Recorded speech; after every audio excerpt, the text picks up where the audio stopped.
But business, as we have it, is not easy. You can say that again. You will cry. You'll be happy. You'll be sad. You'll be depressed. And the reason why I'm having this red table talk on this, because a lot of women, we don't talk. We do not communicate. It's either this one a group of women have been jealous about what you are doing. Or meanwhile, they don't know. Insulting you that I really like that because it's business. But the truth is that if we can come together as women and tell our stories and inspire other women, empathize with each other, and I mean, and help out. So now, my next question is this: how was it for you to transit from career to business? What did you go through? It's the same question I'm going to ask you. So, start with you first. Okay, so for me, that question is very tough. Because it's real talk. Because it's real talk. And I'm going to, because I would say that it's still career and business, for me, because I still juggle architecture, interior design with business. And it was a tough decision for me because business, I'm so passionate about the business. And I see how I impact people's lives directly, how it helps impact people's lives directly, which is what I always wanted. The reason why I resigned from my job was because I felt like there was no more, I felt like what I was doing, someone else could do.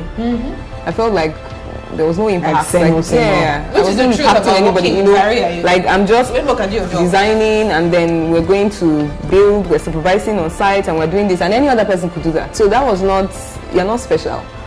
You're special. There's no. I know what you mean. I could teach my son, who was 2 years old, to do my job. That's why I sit in my office. So what's all this fuss about? Like, okay, I'm going to work. It's boring. There was something special about the work, but even the people you work for and everybody, and they see you as we could replace you any day. That kind of thing. So. I just felt like, and then the conditions were not favoring me. It wasn't what I wanted after some certain years of working. That was not what I wanted.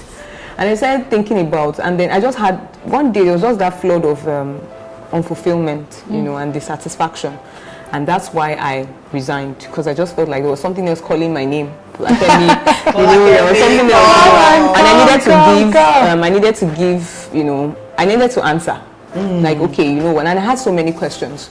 It always starts from there, so many questions. So even when, and I had to really be open with myself, I knew that it wasn't that I wanted to abandon that career. Yes. And I knew that it was going to be tough to run career, and business. But so for me, what helped me, balance that was thinking about it as the same. Like I said, so for career, what I do is that I visualize, this thing, and then we draw plans and then work towards that.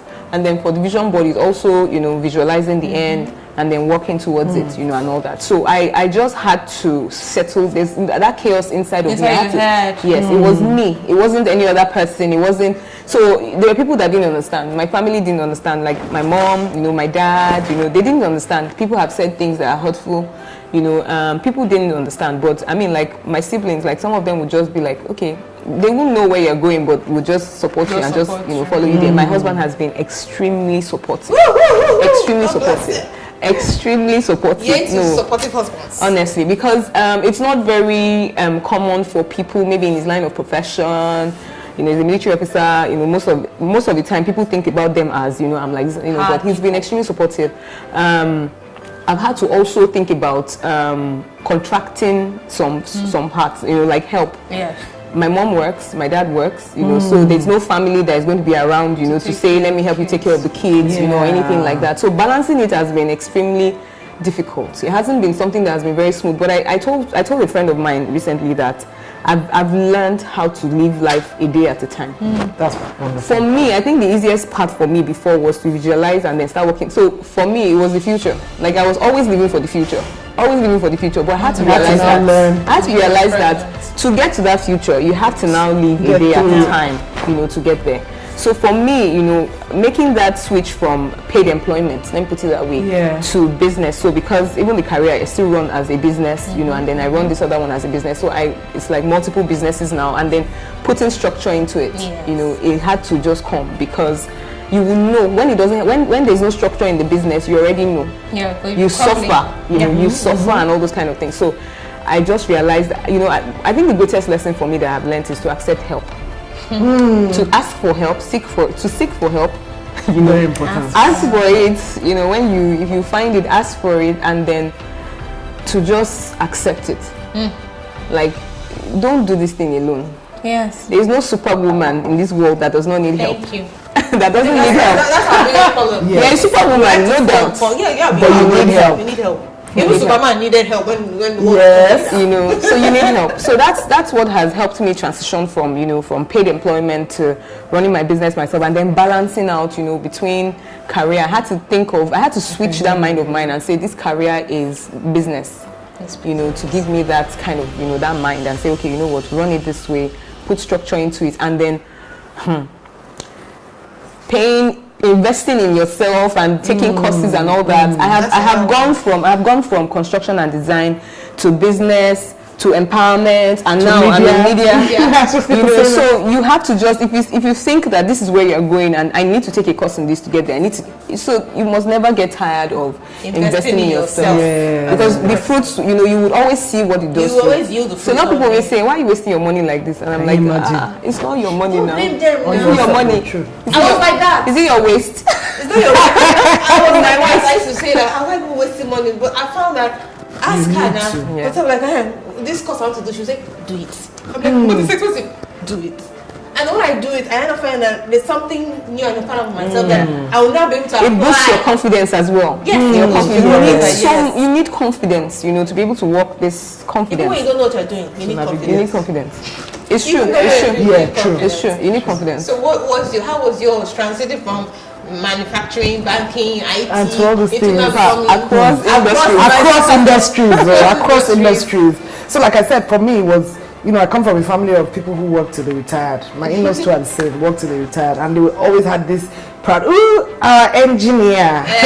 So it was quite disappointing that their engineer left to go and do this business that they could not even understand. Like, she's selling gifts. What's that? So it took a lot of me believing in myself. I'm quite stubborn, so I made up my mind. It's not quite stubborn. The selling point was, I told him, I said, you know what, give me 2 years, let me go and do this thing. If it doesn't work, I don't want to resent you. I don't want to look back and say, oh God, I should have done me. If only I tried. I'm angry. Let me go. If I see what's the word, so my certificates are there. I'll dust my CV. I promise you, and I'll go and look for a job. Just give me 2 years. Let me go and try this thing. I mean, people called him, advising, with this economy, your wife is resigning, blah, blah, blah. Shouldn't. It's been how many years now? That's since 2 years, of course. It's been 2000, how many years? 9 years now? Since 2010, and I haven't looked back. I have cried. I have cried blood. I cried water, cried everything, because there's something she said that people have said hurtful things. To look at you. Sometimes close one, so. I'll tell you. I like to tell stories. There's one story at one time. My mom calls me and says I should see. So she's, MFM. I should go and see her pastor. Mountain of fire. I should go and see her pastor, and to pray about something, to pray for me or something, because I was going through a really rough time then. So I went to. And normally I'm always very stubborn. I don't. But this one I said I won't hear the last of it. Let me just go. So I go, and he's like, okay. Your mom has told me about your problem, and I'm there like. Problem? What problem? That you read chemical engineering, you have MBA, but things are not working, and I'm like, no job, not. I said, well, I'm not looking for a job. I know that line. I don't know. She had told me all sorts, and the guy was there, looking at me pitifully, like, so we're going to pray about this hardship you're going through, this evil attack. I just endured. I was supposed to go back, but I never went back. Because I said, no, I'm not going to be listening to that constantly. There's nothing wrong with me. I'm not having any problem. I'm going through a phase. So I think for me, one of the important things that I've come to be able to understand that life is in phases. You will go through seasons. So when you're in one season, understand that this is just a phase. It's going to pass, and it keeps you going. So while you're there, accept it, but also live towards, also work towards where you want to be, or where you want to be. Then, this thing about asking for help, my siblings have been I'm a campaigner. My siblings have been really, really fantastic. They've been supportive, even when they didn't understand what I was doing. Because sometimes they'd be like, you go, but still, they are there for me. Like, if, sometimes I call and I break down and I need to cry. there's 6 of us. I think my parents, there's one, if there's any gift they gave us this fantastic, where we're like so close knit. Bond, yeah. So close knit. I can't go through anything that my siblings would know. So I always have, that's why sometimes I'm in WhatsApp groups and I see people who come and share personal things, and I'm always wondering, they have nobody to talk to. Like me, I have 6. No, they don't. I understand. I've come to understand that because I've gone out and I've realized that what I have is not that common. Yes. Like I can call any of them, but I'm the first out of 6. Even the last born, I can call her and talk, and even if she doesn't understand what I'm saying, she will listen and hold my hand. That's very rare. So that has been very helpful, and I've been blessed with wonderful women.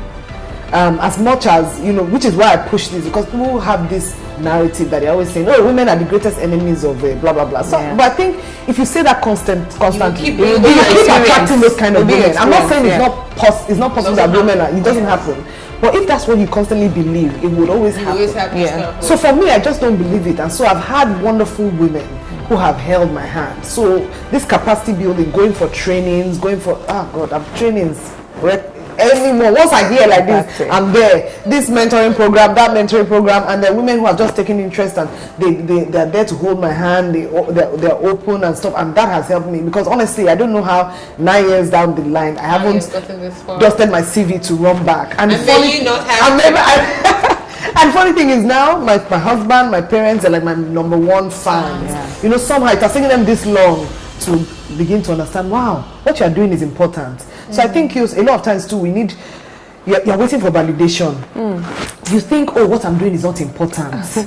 It's not important, because you look at it, is it really important? Sometimes I go to even ask people and say, Mumpreneur, what's that about? What's this? Well, who is it helping?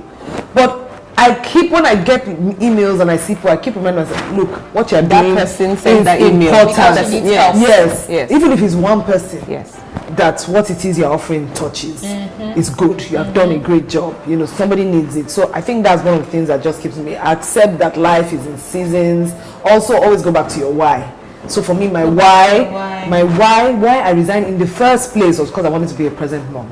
Today, I can boldly say, if you tell me, oh, your first son Ibukun did this, that, if he didn't do it, I'll tell you he didn't do it, because I know Ibukun. You can't tell me, I know Ibukun. And I know that we have that relationship that I would there's no way I would have had that relationship if I was still working all those early morning, go to work, come back late at night. So even if I haven't achieved anything, I go back to my way and say, you know what? I've achieved that. When they are all 20 and 21, they go and marry. I can decide to go and do whatever. See, I'm not, do you understand?